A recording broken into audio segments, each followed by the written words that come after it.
좋은 주말 보내셨나요? 10월 19일 한코치, 오늘 저에게 시간 내주셔서 감사드립니다.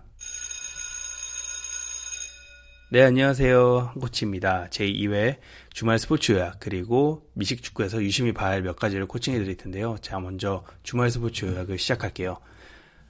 자, 스포츠맨들이 제일 좋아하는 두 단어가 혹시 뭔지 아세요? 바로 게임 7입니다. 스포츠맨들이라면 크게 공감할 내용인데요. 메이저리그에서 월드시리즈 행을 놓고 7차전에서 템퍼베이 레이스와 LA 다저스가 승리하게 되었습니다. 그래서 두 팀은 화요일부터 시작되는 월드시리즈에 진출하게 되었는데요. 제가 화요일 팟캐스트에서 조금 더 자세히 이 팀들의 전략과 프리뷰를 조금 더 해드리도록 하겠습니다. 자, UFC에서는 코리안 잠비 정찬성 선수가 오르테가 선수에게 안타깝게 판정 패배를 당했는데, 제가 이 경기를 보면서 정찬성 선수가 안타깝게 질 것 같다는 생각이 1라운드부터 들었어요. 사실 정찬성 선수 별명이 코리안 잠비인데 그 별명은 즉슨 닭공을 하거든요. 정말 공격의 가세를 다해서 시작부터. 근데 오르테가 선수가 굉장히 좋은 전략으로 수비를 시작하면서 결국엔 2라운드에서 자기 필살기인 백엘보 기술로 정찬성 선수의 얼굴을 크게 가격하면서 정찬성 선수는 모든 밸런스를 잃게 되고, 그럼에도 불구하고 끝까지 5라운드까지 버텨서 게임을 끝냈습니다. 그래서 굉장히 그 점에서 박수를 쳐주고 싶고, 굉장히 수고했고 이제 복귀하는 시점에서 좋은 모습을 또 해서 챔피언십에 재패를 했으면 하는 바람입니다.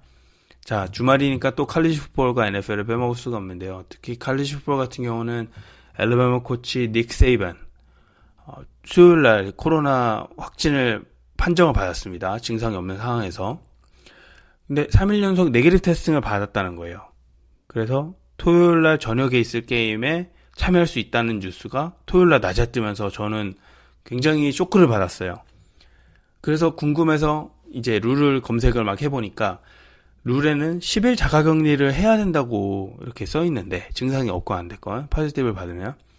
근데 웬 말입니까? 그렇게 해서 나올 수 있다는 게 돼버렸는데, 그래서 그렇게 나와서 이제 코칭을 하고 게임에 승리를 하게 되었는데요. 올해는 전체적으로 봤을 때 2파전이 될 것 같아요.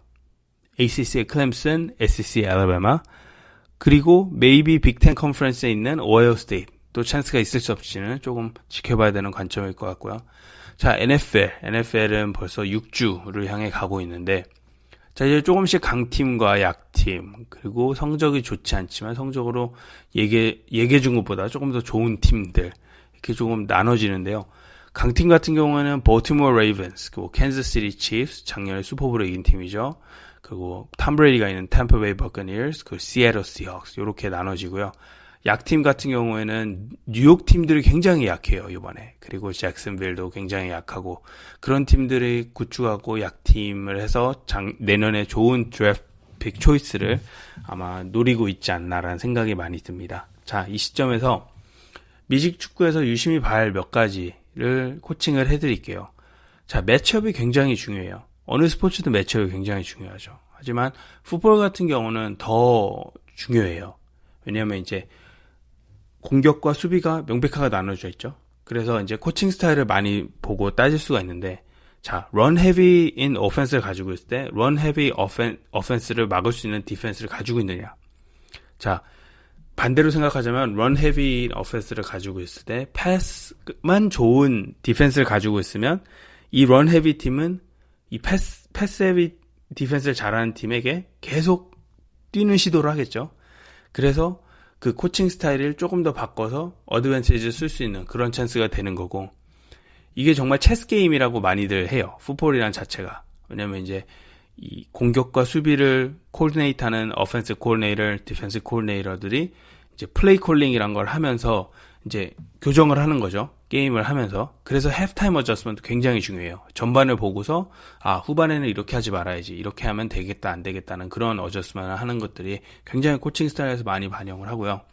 그리고 의미부여, 모티베이션이죠. 그리고 바디 랭귀지, 그런 것도 굉장히 중요한데, 뉴욕 팀들 같은 경우는 이제 본인들도 우리 팀이 정말 약하다는 걸 알 거예요. 이제 6주를 겪으면서 이제 우리는 시즌을 조금 몸살이게 하면서 내년에 좋은 드래프트픽을 얻어서 정말 프랜차이즈 플레이어를 데려올 수 있는 기회를 만들자, 이런 거를 조금 중요시 둘 수 있다는 생각이 많이 들고요.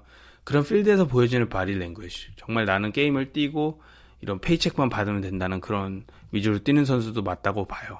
그리고 세 번째로는 오해 소지가 있는 점수판이라고 생각해요. 예를 들어 이제 40대 10, 3분 남고 혹은 5분 정도 시간을 주죠. 게임은 끝났어요. 30점 차인데 어떻게 따라잡아요?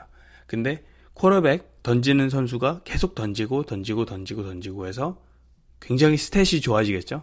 하지만 그 점수 차이가 많이 났을 때 일어나는 기록은 정말 그 점수판에는 반영이 크게 안 된다는 거죠. 그게 misleading box score라고 많이 얘기를 하거든요. 그래서 그런 것들도 조금 유심히 봐줬으면 좋겠습니다. 자, 오늘 제가 가진 것은 이게 다고요. 오늘 한 주를 또 시작하는데 월요일 힘차게 신나게 또 행복하게 보내시고요. 그리고 저는 내일 아침에 풍성한 주제로 다시 찾아뵐게요.